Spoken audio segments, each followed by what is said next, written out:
کا چاند نمودار ہو گیا ہے، حسین نے مجھے دوبارہ بلایا ہے۔ یہ احسان ہے پروردگار کا کہ دوبارہ موقع دیا کہ فرش اعلیٰ پر آؤ اور کشتی نجات میں سوار ہو جاؤ، کشتی نجات میں سوار ہو جاؤ۔ ابھی پچھلی مجلس میں ایک روایت پڑھ رہا تھا، شاید پہلے یہاں بھی عرض کر چکا کہ امام صادق علیہ السلام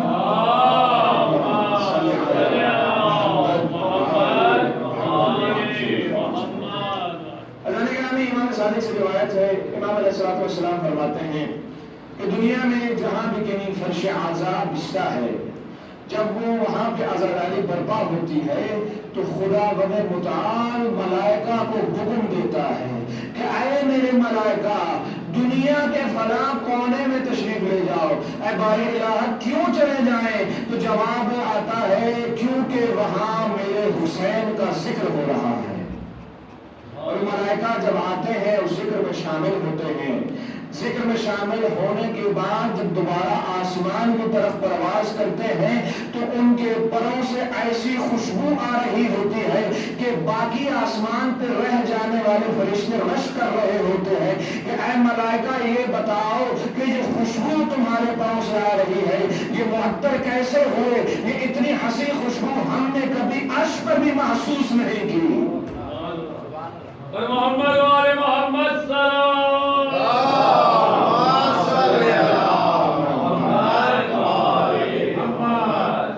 فرش اعضاء کیسے معطر ہوئے؟ کا فرش اعضاء پہ گئے تھے، ذکر حسین پر گئے تھے۔ اچھا ہم بھی جا سکتے ہیں، بالکل جا سکتے ہیں، لیکن ختم ہو چکا، ذکر تو ختم ہو چکا۔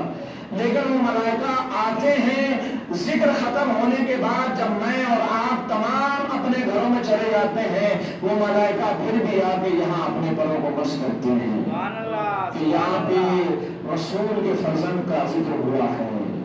خزانے گرامی یہ مقام کی جگہ نہیں ہے، خدا اس کی قدر و منزلت کو جانیے کہ خدا نے اگر ہمیں زندگی میں دوبارہ موقع دیا ہے فرش اعضاء کا، تو ہم نے اس چاند کو دیکھنے کے بعد یہ فیصلہ کرنا ہے کہ محرم میں ہم نے کرنا کیا ہے، حسین سے لینا کیا ہے۔ حسین اتنے کریم، یہ دار اتنا کریم ہے کہ جو چاہے آپ کو یہاں ملے گا، جو مانگے آپ کو عطا کریں گے۔ میں شاید پہلے کہیں پڑھ چکا کہ آپ دیکھیے دنیا میں کہیں بھی آپ کسی کالج یا یونیورسٹی میں جاتے ہیں، بچے کے ایڈمیشن کے لیے، داخلے کے لیے جاتے ہیں، وہاں جا کے آپ مال دنیا دیتے ہیں کہ بھائی یہ اتنے لاکھ روپے، اتنے ہزار روپے لو اور میرے بچے کو تعلیم دے دو۔ اس کے باوجود بسا اوقات دیکھنے میں آتا ہے پیسہ لے لیا جاتا ہے لیکن وہ اپنا فریضہ ادا نہیں کرتے۔ تعلیم جو آراستہ کرنا چاہیے تھا، جو ماحول فراہم کرنا چاہیے تھا، اس بچے کو نہیں مل پا رہا۔ ایک دنیاوی یونیورسٹی کی کہانی ہے، لیکن یہ فرش اعضاء جو اصل میں درسگاہ حسینی ہے، اس کی کہانی یہ ہے، اس کا فیض یہ ہے کہ یہاں پہ آنے والا اپنی جھولی میں علم تو لے کے جاتا ہی ہے، ساتھ میں مال دنیا بھی لے کر جاتا ہے۔ کیوں؟ کیونکہ حسین بن علی کی درسگاہ ہے، اور اس میں آپ کے پاس جب یہاں آ رہے ہیں تو آپ کو کوئی یہ نہیں کہہ رہا کہ اتنی فیس بھری جائے، اتنا مال خرچ کیا جائے، بلکہ چاہ کیا رہے ہیں کہ تم کس نیت سے آ رہے ہو، تمہارے پاس اخلاص ہے یا نہیں ہے۔ تو عزیزان گرامی، یہ فرش اعضاء بہت مہم ہے ہم لوگوں کے لیے، اور میں عرض کرنا چاہوں موضوع یہ نہیں تھا، لیکن چند نکات کہ جو کوشش کرنی چاہیے کہ ماہ محرم میں جب شروع ہو ماہ محرم، اب دیکھیں ٹائم کا پتہ نہیں چل رہا کہ ہمارا ٹائم گزر رہا ہے، اور بس اوقات شاید ہم لوگ ان سوچوں میں بھی رہتے ہیں کہ جی وہاں جائیں گے پتہ نہیں کتنا مجمع ہوگا، وہاں جائیں گے ہم سے پہلے کوئی آیا ہوگا یا نہیں آیا ہوگا، اس سے بہتر ہے تھوڑا ٹائم رک کے چلے جائیں۔ عزیزو، آپ جتنا وقت اس فرش اعضاء پہ گزاریں گے آپ کی زندگی کا حصہ شمار نہیں ہوگا، آپ کے اتنے ہی اعمال نیکیوں میں اضافہ ہوتا رہے گا، ملائکہ آپ پہ درود و سلام بھیجتے رہیں گے۔ تو کتنا ہی اچھا ہے کہ میں خود سب سے پہلے آؤں اور یہ فرش اعضاء کہ جس سے ملائکہ اپنے پروں کو مس کرتے ہیں میں خود اس کو بچھاؤں، یہ کتنا مہم ہے عزیزان گرامی۔ تو دوستو ہمارا انشاءاللہ یہ چند روز یہ موضوع چونکہ برادران نے بھی گزارش کی تھی، سوچا تو کچھ اور تھا لیکن آپ کی محبتیں اور اس عوض سوچا کہ انشاءاللہ یہ چند روز اور ہماری گفتگو رہے گی وہ انشاءاللہ موضوع معرفت صاحبان ولایت و امامت کے اوپر انشاءاللہ ہماری گفتگو رہے گی۔ اس سوال پر محمد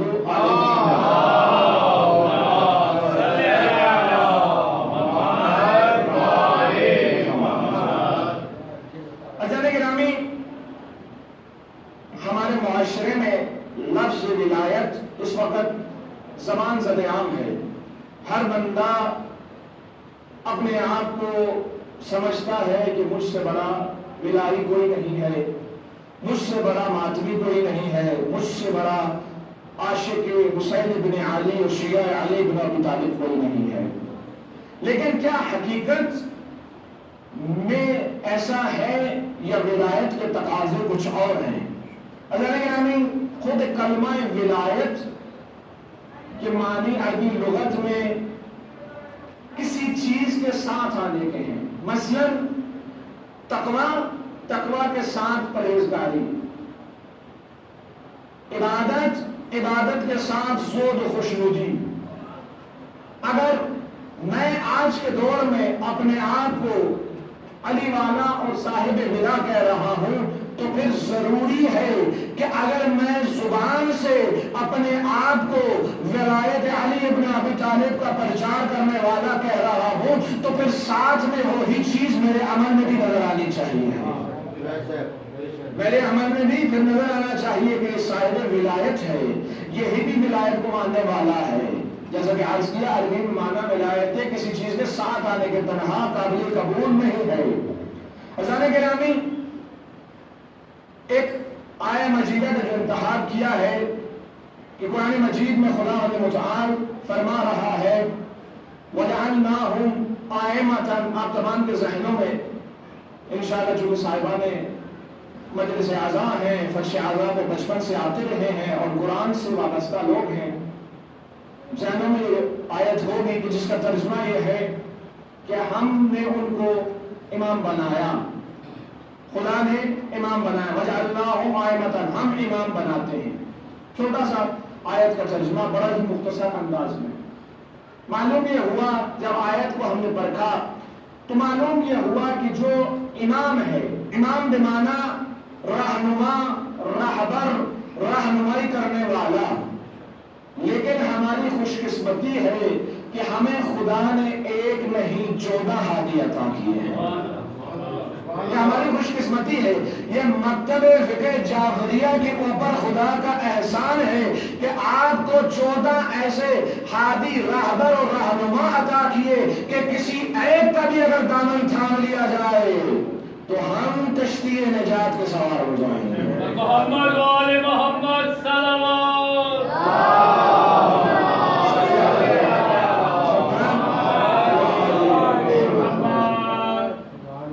عزیزان گرامی اب ایک اور آیا میں پیش کروں کہ جس میں خدا متعال قرآن مجید میں ارشاد فرما رہا ہے، بسم اللہ الرحمن الرحیم، یوم ندعو کل اناس بامامہم، کہ وہ دن کہ جس دن ندا دی جائے گی ہر شخص کو اس کے امام کے ساتھ۔ واضح ہے کیا وہ دن کہ جس دن ندا دی جائے گی، یعنی آواز دی جائے گی، پکارا جائے گا ہر شخص کو اس کے امام کے ساتھ۔ کون امام؟ وہ امام کہ جس کی پیروی اس نے دنیا میں کی ہوگی، وہ امام کہ جس کا دامن اس نے دنیا میں تھاما ہوگا، روز محشر اسی امام کے نام کے ساتھ، اسی کے پیروکاروں کے ساتھ اس کو بلایا جائے گا۔ یعنی واضح ہوا کہ امام کا انتخاب بڑا ضروری ہے، امام کا انتخاب بڑا ضروری ہے، یعنی بغیر امام کے آپ اس دنیا میں گزارا نہیں کر سکتے۔ اگر آپ چاہتے ہیں کہ روز محشر فلاح پا جائیں تو ضروری ہے کہ امام کا انتخاب کیا جائے۔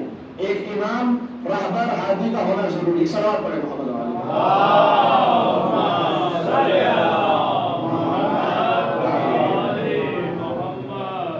تو ضروری ہے کہ امام کا انتخاب کیا جائے. اب یہاں پہ سوال یہ پیدا ہوتا ہے کہ یہاں پہ خدا یہ کہہ رہا ہے کہ تمہیں تمہارے امام کے ساتھ پکارا جائے گا، یعنی امام کا انتخاب ضروری ہے. امام کو تلاش کرو، اس کے ساتھ جڑ جاؤ. اور اس طرف سے دوسری آیت میں خدا یہ فرما رہا ہے کہ ہم امام بناتے ہیں، ہم امام بناتے ہیں. گویا خدا یہاں پہ یہ بات کلیئر کر رہا ہے کہ کسی کے وہم و گمان میں نہ رہے کہ کوئی دنیا کے کسی کونے میں چندہ جمع کر کر کسی ایک جاہل کو، کسی ایک مجہول کو الہی منصب پر بٹھا کر کہے کہ ہذا امام، کہ یہ امام ہے. خدا نے اپنے کلام میں واضح کر دیا کہ تم جس کو بناؤ گے وہ تمہارا رہبر تو ہو سکتا ہے لیکن ہمارا بنایا ہوا نہیں ہو سکتا.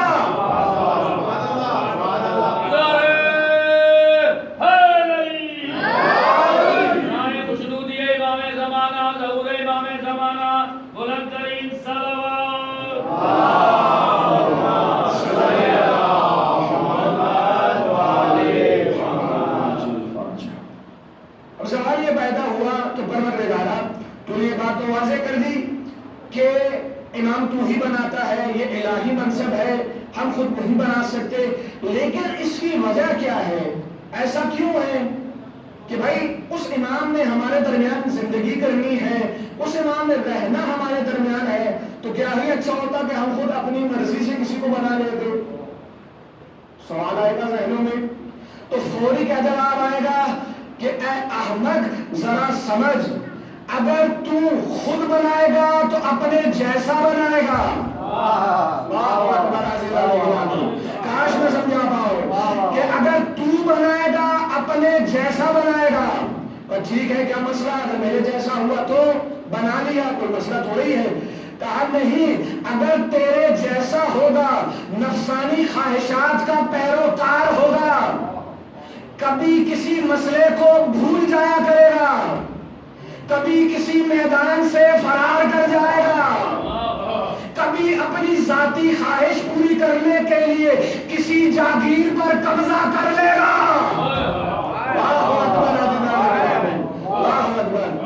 کہ اپنی ذاتیات کو، اپنے نفس کی تسکین کے لیے وہ کسی جاگیر پر قبضہ کر لے گا. لیکن جو ہمارا بنایا ہوا ہوگا، جو ہمارا بنایا ہوا ہوگا، کہ جب اس کو کہا جائے گا کہ رسول خدا مارے گئے تو جواب دے گا کہ میں بھاگوں. میں نے کیوں؟ تو اس لیے کہ رسول مارے گئے، ہماری زندگی کا کیا فائدہ؟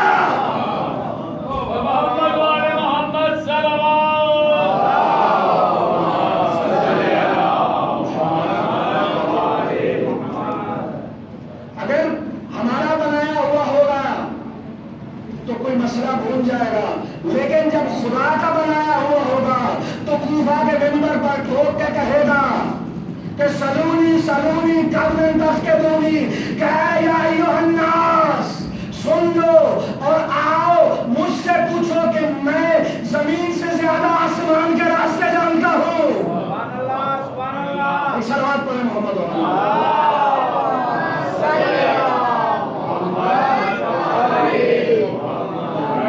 مولا کائنات بلند ترین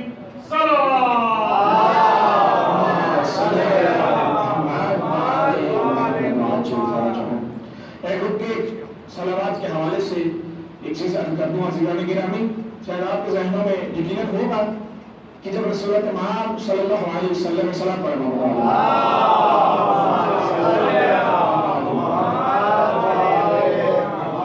جب ختم مطلب معراج میں تشریف لے گئے تو آپ صلی اللہ علیہ وسلم نے دیکھا کہ ایک فرشتہ خدا کا ایسا ہے کہ جس کے کئی ہزار ہاتھ ہیں، اور ان کئی ہزار ہاتھوں میں کئی ہزار انگلیاں ہیں، اور ان کئی ہزار انگلیوں میں کئی ہزار جو ہے انگشتر ہیں. جب ختمی مرتبت نے یہ دیکھا، اس کے پاس تشریف لے گئے اور پوچھا کہ اے خدا کے فرشتے، تو مجھے یہ بتا کہ تیرا کام کیا ہے، خدا کی طرف سے تجھے کیا کام سونپا گیا ہے؟ کہا کہ میں کاؤنٹنگ کرتا ہوں ان چیزوں کی جو خدا عطا کرتا ہے۔ تو اچھا کہا کوئی ایسی چیز، کہا میں زمین پر جتنی خدا کی رحمت برستی ہے یعنی بارش برستی ہے، ہر ایک قطرہ اپنی انگلی پہ گن لیتا ہوں۔ اس دنیا میں موجود جتنے ذرات ہیں، کائنات میں موجود جتنے ذرات ہیں، ان کو میں اپنی انگلیوں پہ گن لیتا ہوں۔ ہاں کوئی کہا کہ ایسی کوئی چیز ہو کہ جو تو نہ گن سکتا ہوگا، بالکل ایسا ہے کیا؟ کہا اے میرے آقا، جب کوئی کسی کونے پہ بیٹھے آپ اور آپ کی آل پر درود بھیجتا ہے تو میری بصرت سے خارج ہو جاتا ہے، پھر میں کیا نہیں بن سکتا۔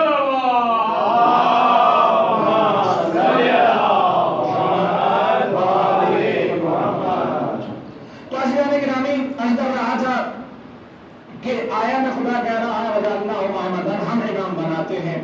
جب یہ آیا مجیدہ آپ آگے چلے گئے تھوڑا سا، تو جناب ابراہیم نے خدا سے کہا کہ قال ابراہیم ومن ذریتی، کہ خدایا تو اسے میری ذریت میں سے قرار دے، تو اسے میری آل میں سے قرار دے، میری ذریت میں سے قرار دے۔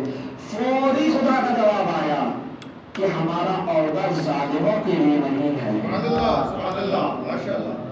فوری خدا نے کہا دیا کہ ہمارا عہدہ ظالموں کے لیے نہیں ہے۔ پہلے خدا نے کیا کہا؟ امام ضروری ہے، امام ہم بناتے ہیں۔ ابراہیم نے خواہش کی کہ خدایا میری ذریت میں سے قرار دے۔ خدا نے جواب دیا کہ یہ عہدہ ظالموں کے لیے نہیں ہے۔ تو آج دنیا میں کوئی یہ کہتا ہوا نظر نہ آئے کہ اے کاش ہم نے سنا تھا کہ میرے بعد فلاں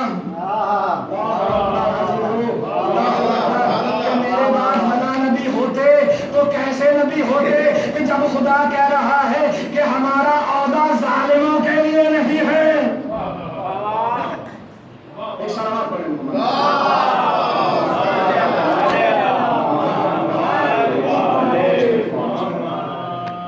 عزیزان گرامی، اب سوال یہ پیدا ہوا کہ ابراہیم معصوم نبی خدا کلیم اللہ، یعنی خدا سے دعا مانگ رہے ہیں کہ کسی ظالم کے لیے ہوتا دے دے، انسان کے رائے گمان سے خارج ہے کہ معصوم ایسی دعا کر سکتا ہے، معصوم ایسا کہہ سکتا ہے۔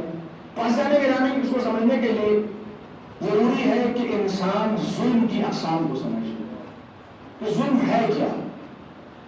تاریخ میں بدترین ظلم یہ ہے کہ خدا کو کسی کا شریک قرار دینا، خدا کے حضور، خدا کے ساتھ کسی کو شریک قرار دینا، یعنی شرک الہی بدترین ظلم ہے اس کائنات کا۔ کہ آپ دیکھیے کہ خدا فرماتا ہے کہ تم جتنے بھی گنہگار ہو، جتنے بھی گنہگار ہو، اس دنیا کے ذرات اور پہاڑوں کے برابر تمہارے گناہ ہوں، لیکن جب تم صدق دل سے میری بارگاہ میں آ کے توبہ کرو گے تو میں تمہیں معاف کر دوں گا، بشرط یہ کہ اس میں شرک شامل نہ ہو۔ زنے گرامی، شرک شامل نہ ہو۔ اور شرک کی انسان جب پیدا ہوا اس کی چند اقسام ہیں۔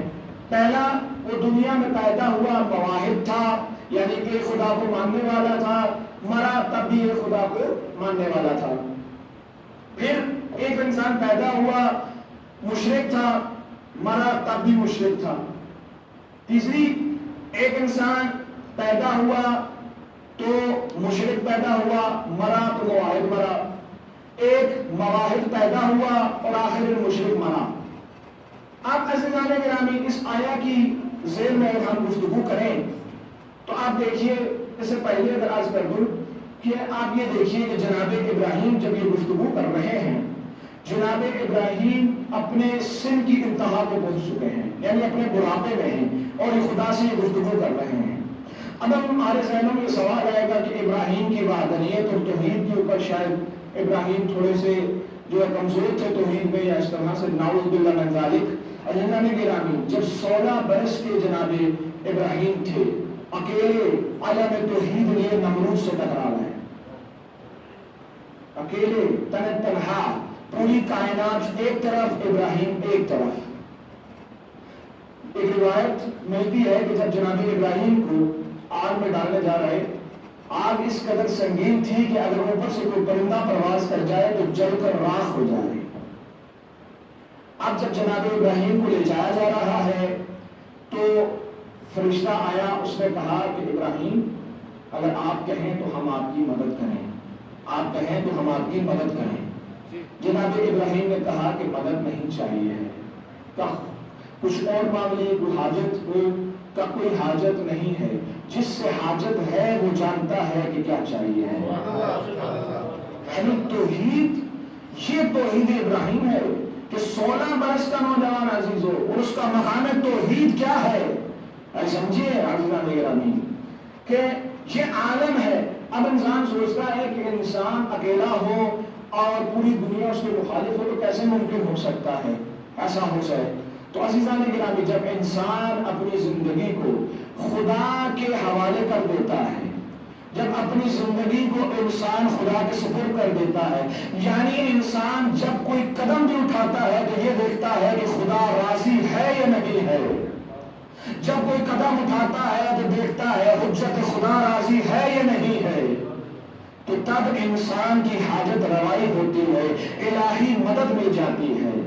ابھی میں عرض کر رہا تھا کہ انسان کی حاجت پوری ہوتی ہے، اس طرح کا آتا ہے انسان کی حاجت پوری ہوتی ہے، لیکن انسان کے لیے مہم یہ ہے کہ وہ تعین کرے کہ اسے چاہیے کیا، بہت ضروری ہے۔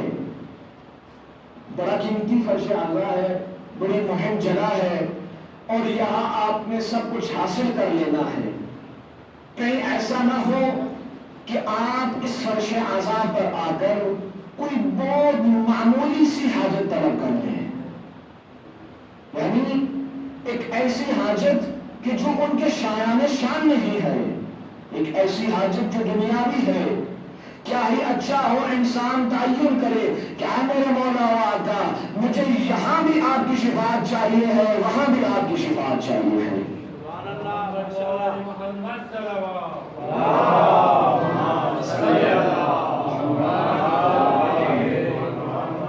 یہ انسان کے لیے ضروری ہے کہ تعین کرے کہ اسے چاہیے کیا ہے، اسے کیا چاہیے ہے۔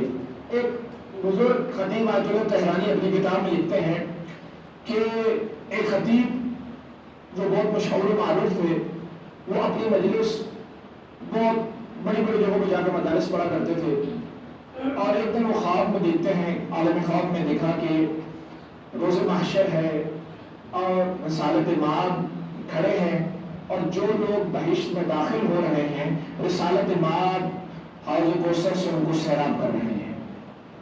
اب وہ برادر دیکھ رہے ہیں خواب میں کہ جناب سفر لائن ہے، لوگ جا رہے ہیں۔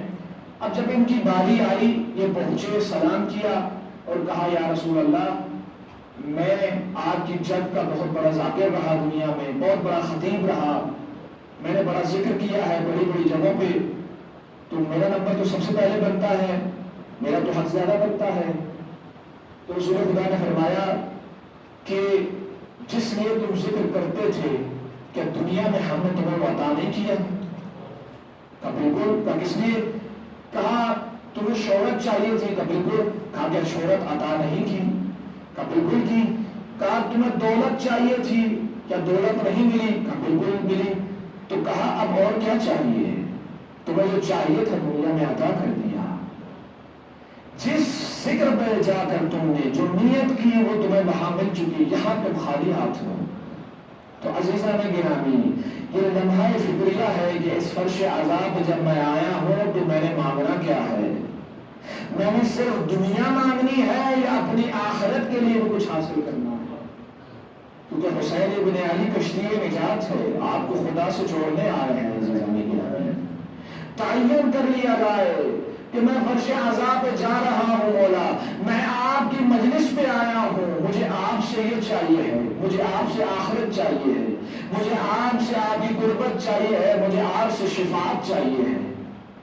عزیزان گرامی یہ بہت ضروری ہے، بغیر ہدف کے بغیر کسی مقصد کے فرش عذاب پہ آنا بے فائدہ ہے، بے سود ہے۔ عزیزوں ممکن ہے بعض جگہوں پہ لوگ صرف اس نیت سے جاتے ہوں کہ ہمارے معروف مشہور ہمارے پسندیدہ خطیب پڑھ رہے ہیں، ہم ان کو سن لیں گے، اس لیے جاتے ہوں کہ وہاں پہ رش زیادہ ہوتا ہے، آؤ بھگت زیادہ ہوتی ہے، وہاں ماحول اچھا ہے، ہم وہاں چلے جائیں۔ شاید کوئی اس لیے جاتا ہو کہ وہاں تبرک اچھا ہے، میں اس لیے چلا جاؤں۔ ہر ایک کا آنے کا کوئی نہ کوئی ہدف ہے، لیکن اب مجھے یہ بتائیے ان تمام اہداف میں حسین ابن علی کہاں ہے؟ حسین ابن علی کہاں ہے عزیزوں؟ کہ ایسا تو نہیں کہ ہم بھی ان لوگوں کی طرح کہ جب کشتی نجات ان کے پاس سے گزر رہی تھی تو انہوں نے نظر انداز کیا۔ آج ہم بھی صرف کالا لباس پہنے، ہاتھوں میں چند جو ہے علامات ظاہر کیے، سمجھ رہے ہیں کہ ہم آزادار ہیں۔ آزاداری کردار سے نظر آنی چاہیے ہے۔ آزادار کردار کا نام ہے عزیزو، ظاہر کا نام آزادار نہیں ہے۔ اور حسین ابن علی کو ظاہر تو بہت مل رہے تھے، حسین کو چاہیے وہی تھے۔ امام کا خطبہ ہے، جب نکلے مکہ سے امام نے کیا کہا کہ اب وہی جائے گا جو مرنے کے لیے تیار ہے۔ تو عزیزان گرامی جب امام چلے، لوگ آئے، امام کو کہا کہ مولا آپ کو پیسہ چاہیے ہم سے لے لیجیے، کسی نے کہا سواری چاہیے ہم سے لے لیجیے، کسی نے کہا آپ کو مال دنیا چاہیے ہم سے لے لیجیے، رہنما چاہیے ہم سے لے لیجیے، لیکن کربلا نہیں جائیں گے۔ اب حسین کے ساتھ کامیاب کون ہوئے؟ وہی جو اپنی آنکھوں سے دیکھ رہے تھے کہ ہم مارے جائیں گے، بچے یتیم ہو جائیں گے، کاروبار ختم ہو جائے گا، ہمارے لاشوں پہ گھوڑے دوڑائے جائیں گے، پامال کیا جائے گا، سب کچھ دیکھنے کے باوجود معلوم تھا بالآخر آپ دیکھیے نا کہ جتنی بھی تعداد ہو وہاں ہزاروں تعداد تھی، موت قطعی ہے، معلوم ہے مارے جائیں گے۔ اس کے باوجود کیا کہا کہ مولا اگر خدا کی قسم 1000 مرتبہ مارا جائے، 1000 مرتبہ زندہ کیا جائے، پھر بھی آپ کو جان قربان کریں گے۔ یہ ہے عاشقان حسین ابن علی، یہ ہے کربلا والے۔ اگر یعنی عرض کر رہا تھا جناب ابراہیم کی توحید کا عالم، کہ توحید کا عالم یہ ہے کہ 16 برس کے ابراہیم اور پوری نمرودیت سے ٹکرا گئے، تو کیسے ممکن ہے کہ جو ابراہیم جوانی میں اس قدر مواہب ہو، وہ اپنے بڑھاپے میں ایک کسی ایسے شخص کے لیے جو ظالم ہے عہدہ طلب کرے؟ ممکن ہی نہیں ہے۔ عزیزان گرامی عرض کیا کہ خدا نے کہا کہ ظالموں کے لیے عہدہ نہیں ہے، ظالموں کو ہمارا عہدہ نصیب نہیں ہوگا، ظالموں کو یہ منصب نہیں ملے گا۔ آپ کو چند توضیحات اقسام بیان کی کہ ظالم کیسے ہو سکتے ہیں۔ کوئی ایسا جو مشرک پیدا ہوا، مشرک مر گیا، ظالم ہے، وہ اس کیٹیگری سے باہر ہو گیا۔ بچتی صرف 2 ہی کیٹیگری ہے کہ جو مواہد رہا ہو اور مواہد مرا ہو، یا مشرک ہو اور آخر میں مواہد مرا ہو۔ لیکن خدا نے کہا ظالم کے لیے نہیں ہے، یعنی ظالم ایسا کہ جس نے صرف پلک جھپکنے کی دیری سے ملی، صرف اتنی دیر کہ انسان آنکھ بند کرے اور کھولے، کسی غیر خدا کی عبادت کی ہو، وہ اس منصب کا اہل نہیں ہے، وہ اس منصب کا اہل نہیں ہے، وہ ہمارے منصب امامت پر فائز نہیں ہو سکتا۔ تو قرآن میں ہے، یہ واضح ہے، حدیث میں ہے، واضح ہے کہ معلوم ہوا کہ لسان اللہ اسے ہی کہا جائے گا، عین اللہ اسے ہی کہا جائے گا، وجہ اللہ اسے ہی کہا جائے گا، ید اللہ اسے ہی کہا جائے گا، جو بچپن سے لے کر شہادت تک صرف جھکا تو خدا کے آگے۔